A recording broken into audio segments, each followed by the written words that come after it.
পশ্চিমবঙ্গের বারুইপুরে নাবালিকা ধর্ষণ ও হত্যায় অভিযুক্ত মূল আসামি আনন্দ সর্দারকে গ্রেপ্তার করা হয়েছে।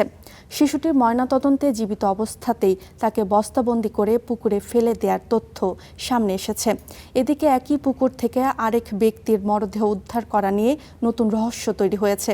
বিকেলে বারুইপুর পরিদর্শনে যাচ্ছেন মুখ্যমন্ত্রী শুভেন্দু অধিকারী।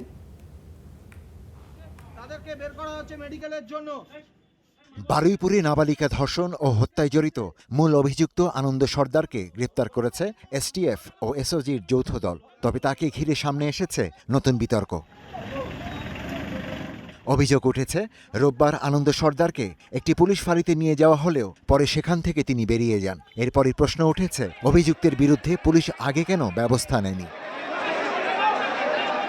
গ্রেপ্তার হওয়া আরেক আসামি প্রভাস মণ্ডল ও দিবাকর সর্দারকে আদালতে হাজির করে 14 দিনের রিমান্ডের আবেদন জানানো হয়েছে। এই ঘটনায় ইতোমধ্যে 3 জনকে গ্রেপ্তার করেছে পুলিশ।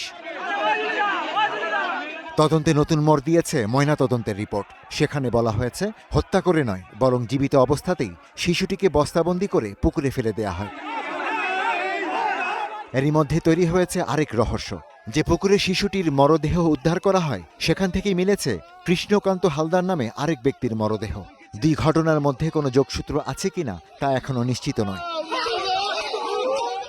ঘটনায় বিস্তারিত প্রতিবেদন চেয়েছে জাতীয় মহিলা কমিশন। একই সঙ্গে নজর রাখা হচ্ছে গণপিটুনিতে মৃত্যুর ঘটনাতেও। এদিকে কালীঘাটে মোমবাতি মিছিল নিয়ে প্রতিবাদে নামেন মমতা বন্দ্যোপাধ্যায়। কেন্দ্রীয় বাহিনীর বাধা পেরিয়ে সমর্থকদের নিয়ে রাস্তায় নামেন তিনি। Ishtiaq Hossain, star news.